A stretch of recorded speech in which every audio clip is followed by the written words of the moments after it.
Hyung Jin merasa bahwa orang tua Jae Myung memfitnahnya. Juga menyarankan orang tua Hyung Moon sebagai orang tua yang anaknya mati karena Hyung Jin harus membalas dendam kepadanya. Orang tua Jae Myung pasti ingin menutupi masalah anak mereka dengan membuat kalian berdua terikat pada gugatan ini. Orang tua Jae Myung pasti menyembunyikan bukti asli dengan kematian anak mereka, dan membuat Hyung Jin menjadi objek fitnah supaya bisa mencuci bersih tangan anak mereka.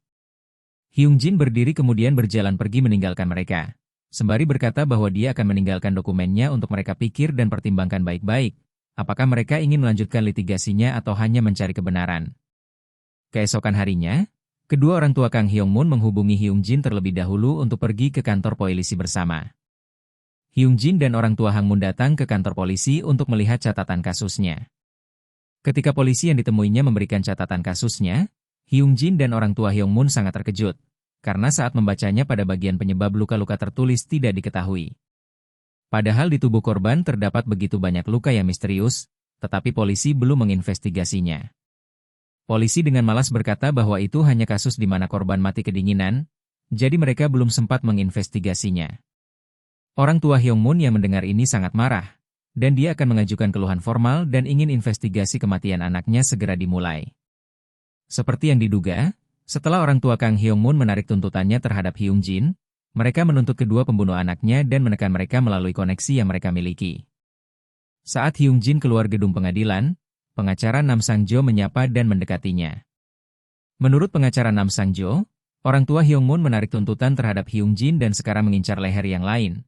Para orang tua itu semuanya sangat kaya dan tekanan yang mereka berikan hanya akan membuat polisi tersangkut di tengah dan menderita. Menanggapi perkataan pengacara Nam Sang-jo, Hyung Jin hanya menjawab, bukankah hukum harus adil untuk semuanya? Saat Hyung Jin akan pergi, dia kembali menawarkan perekrutan untuk masa depan, jika Hyung Jin ingin menjadi pengacara. Nam Sang-jo tidak dapat berbuat apa-apa selain tertawa, lagi pula pengadilannya memang sudah ditakdirkan akan kalah, karena keluarga dari anak yang meninggal adalah korban terbesar, maka tuntutannya dicabut. Malam harinya Hyung Jin pergi ke gunung tempat dia diculik oleh geng Jae Myung. Hyung Jin memasuki sebuah gua yang diyakininya TKP saat Hyung Moon meregang nyawa karena dibunuh oleh temannya sendiri. Di dalam gua, Hyung Jin menyentuh salah satu bagian gua, kemudian dia mendapatkan penglihatan saat ketiganya berteduh dari salju yang lebat. Hyung Moon terus mengeluh tentang dingin dan kakinya yang sakit setelah dihantam oleh Hyung Jin. Keduanya yang sudah lelah dengan rengekannya, kemudian memukul kepala Hyung Moon dengan batu. Setelah melihat kejadian yang menimpa Hyung Moon, Hyung Jin gemetar karena marah. Mereka benar-benar membunuh teman hanya demi pakaiannya. Setelah memastikan gua ini sebagai TKP, Hyung Jin memberi tanda agar dia tidak lupa setelah melaporkannya. Keesokan harinya, Hyung Jin, pengacara Nam Sang-jo dan orang tua Hyung Moon datang ke TKP untuk melihat investigasi TKP yang dilakukan oleh polisi. Saat penyelidikannya dimulai, alasan mereka simpel, mereka mengambil pakaian Kang Hyung Moon, yang sudah mati, untuk bisa bertahan hidup. Tapi cerita yang mereka katakan di tempat kejadian pembunuhan, seluruhnya sangat berbeda dengan apa yang mereka katakan sebelumnya. Ada bekas perkelahian dan noda darah di dalam gua, itu akan menjadi salah satu bukti kuat yang akan membantu pengacara Nam Sang-jo meneruskan gugatannya. Setelah itu, kehidupan Hyung Jin kembali normal. Dia kembali ke rutinitas belajarnya dan persiapan ujian. Akademi juga sedang menunggu-nunggu untuk melihat lulusan termuda yang berhasil lolos ujian peradilan. Suatu hari, pengacara Nam Sang-jo yang saat ini masih mengerjakan kasus kematian Hyung Moon datang ke asrama untuk meminta bantuan Hyung Jin. Pengacara Nam Sang-jo meminta nasihat dari Hyung Jin karena terdakwa menggunakan kepentingan untuk bisa keluar dari penjara. Jadi kemungkinan mereka akan dilepaskan sesaat setelah ditetapkan.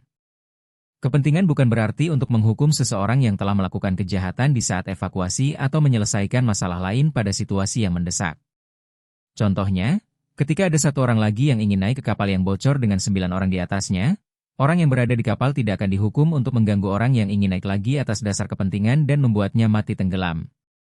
Seperti halnya kasus Jae Myung, dia beralasan karena dia dan temannya berada dalam ujung kedinginan hingga hampir mati dan mereka berada di situasi tidak bisa untuk mencari pertolongan. Jadi mereka menggunakan ini sebagai persyaratan kepentingan. Sebagai hasilnya, tuntutan atas pembunuhan bisa jadi tidak ditetapkan pada mereka. Mendengar kesulitan dari pengacara Nam Sang-jo, akhirnya dia berniat untuk membantunya. Ketika melihat berkas yang diberikan pengacara Nam, Hyung Jin menghela napas saat melihat nama pengacara yang disewa untuk membela Jae Myung.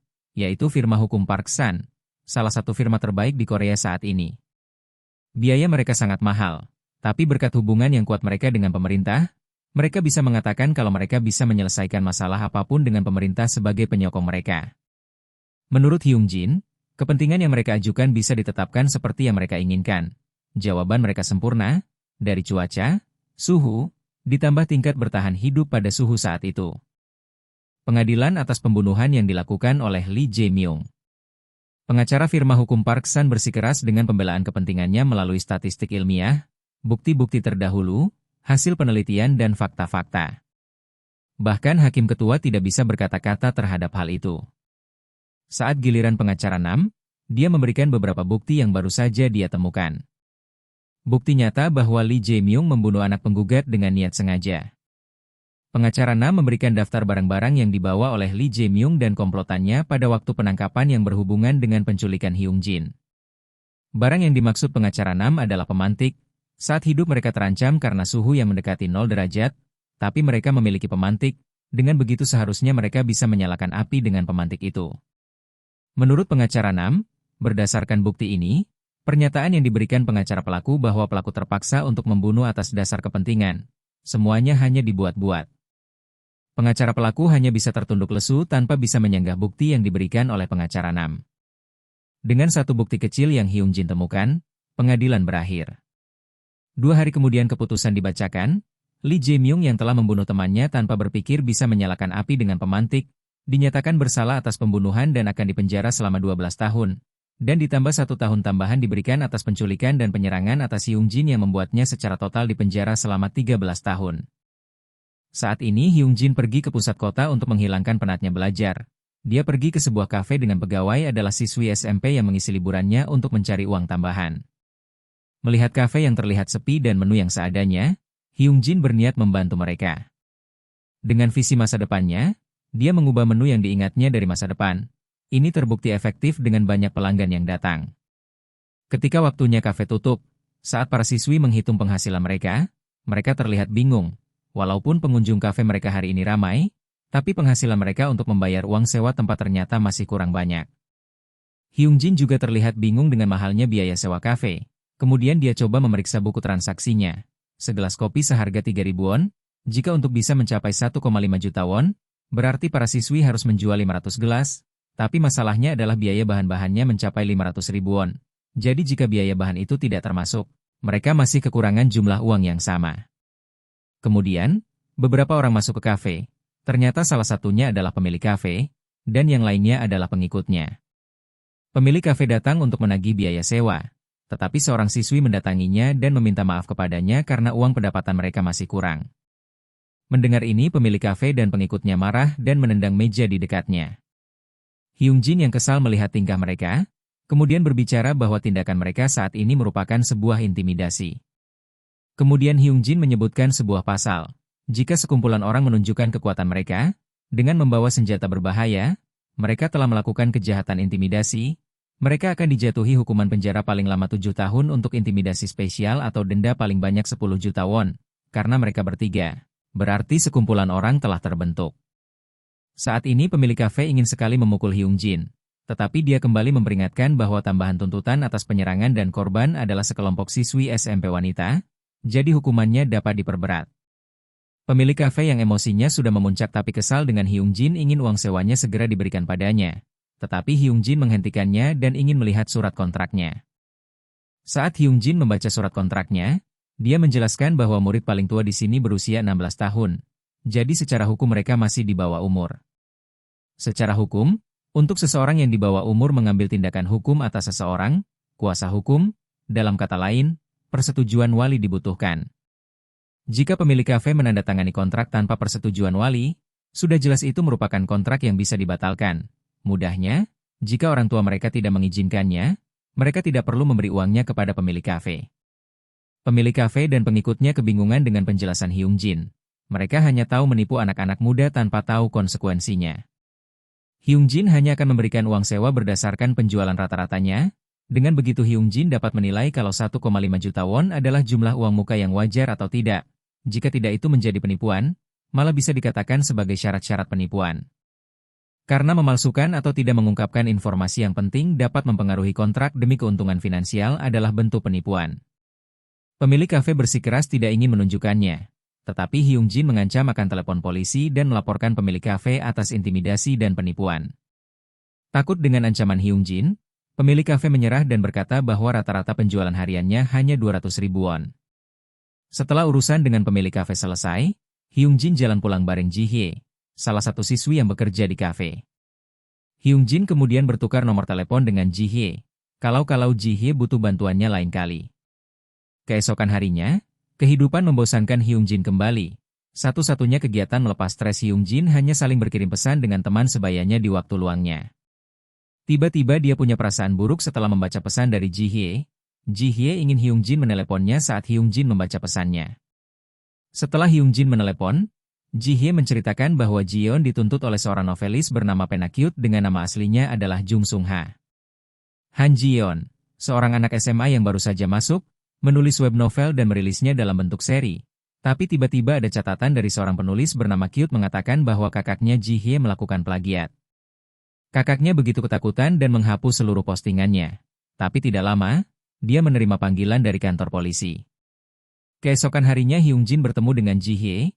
Ji Hye menyebutkan novel kakaknya berjudul Rainbow on a Rainy Day, membuat Hyung Jin terkejut, karena Rainbow on a Rainy Day adalah novel yang akan dijadikan film dalam waktu dekat. Menurut Hyung Jin, jika seperti ini kejadiannya maka masalah ini menjadi sangat serius.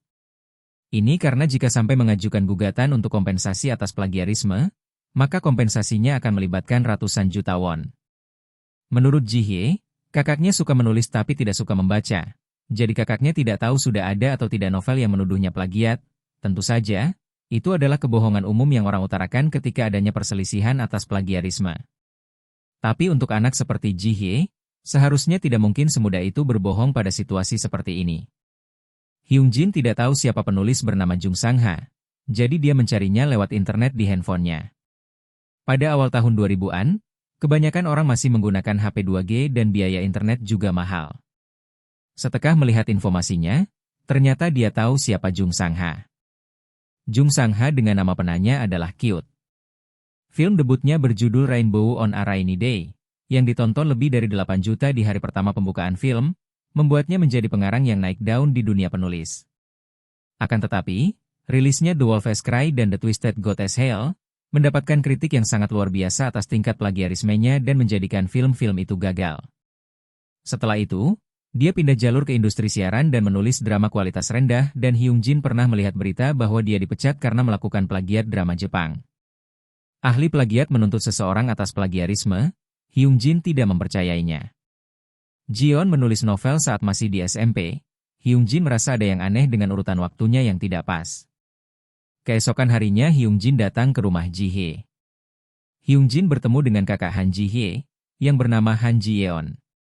Menurut Jiyeon, dia iseng-iseng menulisnya 2 tahun yang lalu dan menulisnya dan mengunggahnya langsung ke blognya. Hyung Jin kemudian membaca beberapa karya yang juga ditulis oleh Jiyeon. Akhirnya dia dapat menyimpulkan karya ini tidak diplagiat dari Jiyeon, tapi dicuri. Hyung Jin mempunyai kecurigaan, seseorang pasti mencuri karya Jiyeon, dan membuatnya menjadi terkenal karena diterbitkan di situs serial. Di saat itulah dia memutuskan menandatangani kontrak dengan seorang penerbit.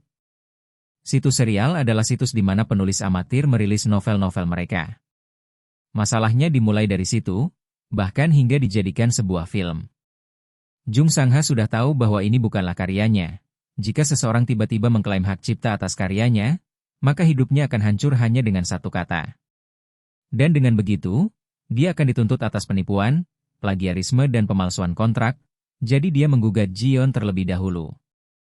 Sebagai cara yang paling dijamin untuk mencegah Han Jiyeon mendapatkan hak cipta yang seharusnya. Dan satu-satunya cara untuk mendapatkan hak cipta itu tanpa ketahuan melakukan plagiat adalah mengambilnya langsung dari pengarangnya. Jadi gugatan terhadap Han Jiyeon saat ini adalah, pelaku sedang mencoba untuk mengambil hak cipta darinya. Mungkin peringatan pertamanya bukan sebagai permintaan untuk penghapusan, tetapi untuk membuat Jiyeon takut dan secara tidak langsung menghapus karya yang asli dan karya-karya lainnya yang ada di internet. Menurut Hyung Jin, pelakunya seumuran dengan Han Jiyeon. Seorang anak SMA tidak akan bisa merencanakan aksinya sebegitu cermat. Hyung Jin yakin ada pengacara lain yang terlibat dalam semua ini. Menurut Hyung Jin, jika Han Ji-yeon sampai menerima gugatan kriminal, dia tidak akan bisa melakukan apa-apa dan hanya bisa melihatnya mengambil hak cipta yang seharusnya miliknya. Karena ini sebuah novel seri, berarti ada sebuah sequel. Rainbow on a Rainy Day dengan latar belakang anak SMP adalah karya yang dibuat sangat baik. Tetapi Ji-yeon harus berhenti menulis karya selanjutnya karena tidak ada pengalaman nyata. Untuk itulah si pelaku rela menunggu hingga selesai menulisnya, karena dia juga membutuhkan sequelnya Ji-yeon. Hyung Jin sudah memeriksa blog Ji-yeon sebelumnya dan kelihatannya belum menulis apa-apa sejak 2 tahun terakhir. Dan karena alasan itu, pelaku berpikir bahwa tidak akan ada lagi sequel yang akan rilis. Saat ini dia sudah berhenti untuk menunggu sequelnya dan dia sudah menandatangani kontrak untuk pembuatan filmnya. Tapi jika Ji-yeon, pemegang hak yang asli muncul, dia pasti akan dalam masalah besar. Hyung Jin yakin ini semua rencana pengacaranya, tapi tidak disangka ada pengacara buruk yang mendorong untuk melakukan hal ilegal demi keuntungan pribadi. Hyung Jin tidak ingin terlibat dengan para bajingan ini karena mereka adalah orang-orang yang akan menuntut orang tua mereka sendiri demi uang. Hyung Jin menelepon polisi, dan mendapatkan jawaban bahwa bukan penulisnya sendiri yang mengajukan gugatannya, tetapi semua firma hukum bernama Cheonggie yang mengajukan gugatannya. Cheonggie adalah salah satu firma hukum yang terbesar secara nasional dengan pendanaan yang sangat besar. Kekuatan Cheonggie bisa dianggap sebagai celah hukum untuk mendukung aktivitas kriminal bagi orang-orang kaya. Beberapa hari kemudian, Hyung Jin, Ji Hye dan Ji-yeon bertemu di sebuah kafe. Han Ji-yeon mendapatkan surat dari firma hukum Cheonggie yang berisi bahwa Ji-yeon secara tidak sah mengunggah karya penggugat, Jung Sang-ha di internet. Hyung Jin ingat, kalau penulis aslinya menghasilkan miliaran dolar karena film ini begitu terkenal. Ji Hye mendapatkan ide untuk menghubungi perusahaan blog dan meminta mereka memberikan salinan karya kakaknya. Tetapi menurut Hyung Jin, perusahaan blog itu harus secara permanen menghapus karya yang diunggah setelah sekian waktu setelah penulis asli mengajukan permintaan, karena mereka tahu akan hal itu, justru mereka sengaja menunggu selama ini untuk membuat laporan atas Ji-yeon. Menurut Hyung Jin ini menjadi masalah karena blognya sudah lama tidak ada. Tetapi menurut Ji Hye, blog kakaknya masih ada, yang dihapus hanya postingannya saja. Hyung Jin mencoba mengecek blog itu lagi. Ji-yeon selalu mengunggah postingannya setiap hari, dan ada pengunjung postingannya bernama Chutie, firasat Hyung Jin, kalau dialah yang selalu berada di blognya Ji-yeon. Sudah sejak lama seri ini berhenti, bahkan Ji-yeon juga tidak mengelolanya, tetapi dia selalu berkunjung setidaknya seminggu sekali. Hyung Jin menganggap ini aneh, karena dia selalu berkunjung walaupun tidak ada apa-apa, seolah-olah dia sedang menunggu sesuatu. Hanya ada satu alasan, yaitu karyanya Ji-yeon. Kemudian Hyung Jin melacak nickname itu dengan alamat email yang tercantum di sana. Dan saat Hyung Jin melacaknya di Google, dia menemukan bahwa email itu pernah mengunggah sesuatu di Craigslist. Craigslist merupakan semacam website iklan untuk berbagai layanan, dan ternyata terdapat nomor telepon yang tercantum di sana. Keesokan harinya, Hyung Jin pergi ke kantor polisi untuk menemani Han Ji-yeon. Saat berhadapan dengan polisi yang bertugas menemuinya, Han Ji-yeon langsung disalahkan oleh polisi tersebut, padahal belum ada vonis dari pengadilan. Melihat kejadian ini, Hyung Jin yang tidak terima mencoba membantu. Namun polisi arogan ini menyuruh Hyung Jin jangan mengganggu penyelidikan sekalipun dia anggota keluarganya. Hyung Jin juga disuruh tutup mulut olehnya. Melihat kekasaran dari polisi itu, Hyung Jin langsung memberikan bukti yang akan menguatkan Han Ji-yeon. Di dalam amplop berisi data seorang netizen dengan nickname Cute, yang berulang kali mengunjungi blognya Han Ji-yeon. Dari file bukti nomor 1-7, ada email dari nickname Cute, dan dari file bukti nomor 8-15, menunjukkan nomor telepon yang Hyung Jin temukan setelah melacak emailnya. Dan Hyung Jin juga merekam percakapan telepon saat menelepon nomor tersebut, kemudian dia memutar rekaman suara tersebut. Penggugat Jung Sang-ha, dalam kurun waktu 2 tahun, sudah ratusan kali mengunjungi blog Han Ji-yeon. Berdasarkan hukum antradelik, penggugat tidak bisa mengajukan keberatan kepada seseorang jika penggugat telah mengetahui pelanggaran tersebut lebih dari 6 bulan. Antradelik adalah suatu kejahatan tidak bisa dituntut jika terdapat komplain dari korban. Ini membuktikan kalau penggugat sudah mengetahui kejahatan ini sebelumnya, artinya periode penggugat bisa mengajukan tuntutan sudah berakhir, oleh karena itu kasus ini bisa dikatakan selesai. Hyung Jin melihat polisi di depannya mencoba mengambil semua bukti, lalu nanti pura-pura kehilangannya. Tapi sejak awal Hyung Jin sudah mendaftarkannya di resepsionis dan sudah ada nomornya. Jadi dia berharap polisi tidak menghilangkannya secara tidak sengaja. Malam harinya di firma hukum Cheonggie. Pengacara Lee Myung-han sangat marah karena mengetahui tidak ada hak tuntutan. Bingung dengan ini, asistennya memberitahu bahwa kliennya, Jung Sang-ha, sudah sering mengunjungi blog Han Ji-yeon sejak lama. Pengacara Lee Myung-han lebih marah lagi karena penasihat hukum Han Ji-yeon adalah murid kelas 3 SMP. Flashback pada saat Jung Sang-ha bertemu dengan pengacara Lee Myung-han. Sebenarnya Jung Sang-ha ketakutan dan tidak mau meneruskan masalah plagiat ini. Tetapi sang ibu memarahinya dan memaksa untuk terus dilanjutkan, bahkan dia akan membuatkan film dengan dana 1 miliar won dari hasil gugatan kepada Han Ji-yeon. Pengacara Lee Myung-han menyetujuinya, asalkan dia diberi bagian 300 juta won. Pengacara Lee Myung-han sebenarnya sudah tahu bahwa Sang-ha adalah anak bodoh, dan dia meninggalkan jejak yang bisa dilacak. Beralih ke rumah Ji-hye, Hyung-jin menjelaskan bahwa masalah ini belum berakhir. Langkah lawan selanjutnya pasti menyerang lewat suara netizen. Mereka bersikeras karena tujuan mereka adalah uang 1 miliar won. 1 miliar won adalah uang yang didapat Jung Sang-ha saat menjual bukunya. Jika mereka tidak bisa mendapatkan hak ciptanya dari Han Ji-yeon, maka mereka harus membayar kompensasi yang sangat besar kepadanya. Hyung-jin beranggapan, mereka lebih memilih Han Ji-yeon mati daripada memberinya. Karena itulah, Hyung-jin berencana menyerang mereka terlebih dahulu, maka mereka akan lebih rugi daripada menunggu mereka menyerangnya. Hyung-jin mengambil 3 tindakan terhadap mereka. Dia mengajukan tuntutan kepada mereka atas pelanggaran hak cipta dan mengajukan penetapan sementara mengenai produksi film mereka, dan mengajukan penetapan sementara kepada penerbit yang menjual buku mereka. Penetapan sementara adalah ketetapan hukum di mana suatu individu atau lembaga melanjutkan kegiatan mereka yang berhubungan dengan pelanggaran hukum. Di firma hukum Chong-gie, pengacara Lee Myung-han rencananya adalah hanya untuk menakut-nakuti mereka dengan meminta ganti rugi. Tetapi pihak Han Ji-yeon mengajukan tuntutan terlebih dahulu. Situasi ini menurutnya merugikannya. Kembali ke rumah Ji-hye, Hyung-jin membawakan satu set pakaian kotor dan bau untuk dipakai Ji-yeon dan Ji-hye. Karena menurut Hyung-jin mulai sekarang semuanya tentang main game. Sudah dipastikan secepatnya mereka akan menyelesaikan gugatan ini. Ini adalah perang kesabaran. Kalau lawan melewati masa waktu tuntutannya, mereka akan menerima kerugian besar. Chong-gie akan mencoba segala cara untuk menyelesaikan gugatan itu secepat mungkin, walau harus menyuap. Hyung-jin juga memberikan naskah kepada Ji-yeon untuk membantunya mendapatkan simpati saat bicara di depan media. Beberapa hari kemudian, setelah interview disiarkan, opini publik terbagi menjadi 2, beberapa orang merasa bersimpati dengan mereka, sementara yang lainnya membantah karena tidak adanya bukti.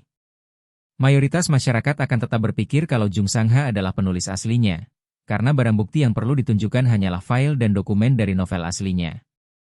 Reaksi media sangat buruk dan tidak ada pengacara yang mau mengambil kasus ini karena lawan Ji-yeon adalah firma hukum Chong-gie.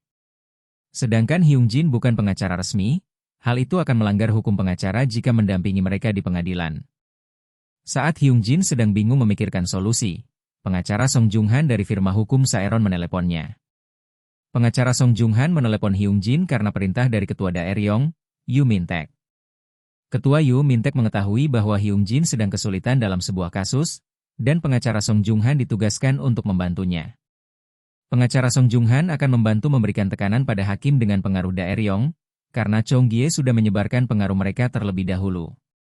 Dan firma hukum Saeron akan mengirimkan pengacara untuk membantu Hyung-jin dalam kasus ini. Tapi menurut pengacara Song Jung-han, yang dikirim adalah pengacara bayi yang baru bergabung dengan firma hukum Saeron. Pengacara bayi belum berpengalaman di bidang hukum seperti ini, dan kemampuan mereka masih belum teruji, jadi mereka biasanya menghabiskan waktu di lembaga hukum untuk belajar dan mencari pengalaman mengambil kasus-kasus kecil.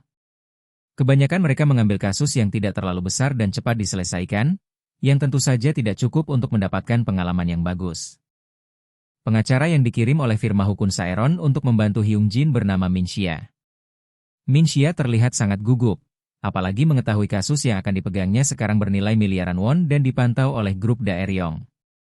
Beberapa hari kemudian, pengadilan tentang hak cipta novel Ji-yeon dimulai. Saksi yang dipanggil pertama adalah editor kepala di perusahaan penerbit Rainbow on a Rainy Day. Menurutnya, dia mengira kalau penulisnya adalah seorang wanita, karena gaya penulisan dan ungkapan-ungkapan yang dipakainya menggambarkan hal tersebut. Sasaran buku ini adalah pembaca wanita, dan beberapa pembaca wanita mengatakan cerita tersebut serasa membawa mereka ke masa-masa SMA lagi. Hyung-jin menggunakan intercom dan disambungkan ke earphone yang dipakai pengacara Min Xia untuk membantu persidangan, karena dia belum mempunyai banyak pengalaman dan terlihat sangat gugup.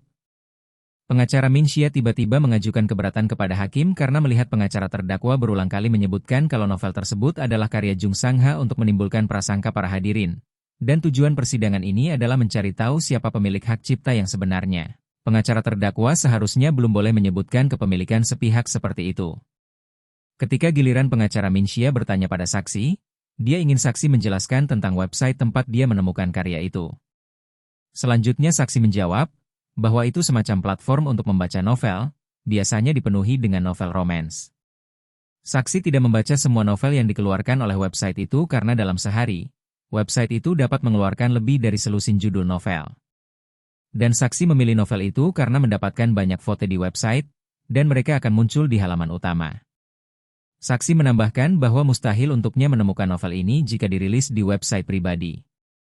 Tetapi menurut pengacara Min Xia, ada kemungkinan novel ini dirilis di web lain, tetapi saksi tidak tahu. Saksi juga tidak memeriksa novel ini diserialkan dari web lain sebelum melakukan kontrak. Jika novel tersebut diserialisasikan di blog personal, seperti yang dikatakan penggugat, berarti kemungkinan saksi menemukan novel itu adalah 0%. Dengan kata lain, kontrak yang saksi buat adalah kontrak yang dibuat dalam situasi di mana saksi belum tahu kalau novel tersebut ada di web lain atau tidak. Kontrak yang diajukan pihak terdakwa bisa dianggap tidak sah karena terdakwa melakukannya dengan kecurangan. Saat kontrak dibuat, penerbit belum memiliki bukti konkret akan hak cipta novel tersebut. Karenanya, kontrak tersebut tidak dapat membuktikan kepemilikan hak cipta novel ini. Pengacara Min Xia meminta hakim untuk menghapus kontrak tersebut dari daftar barang bukti. Dan hakim menerima bahwa naskah kontrak publikasi novel yang diajukan terdakwa akan dihapuskan dari daftar barang bukti yang sah.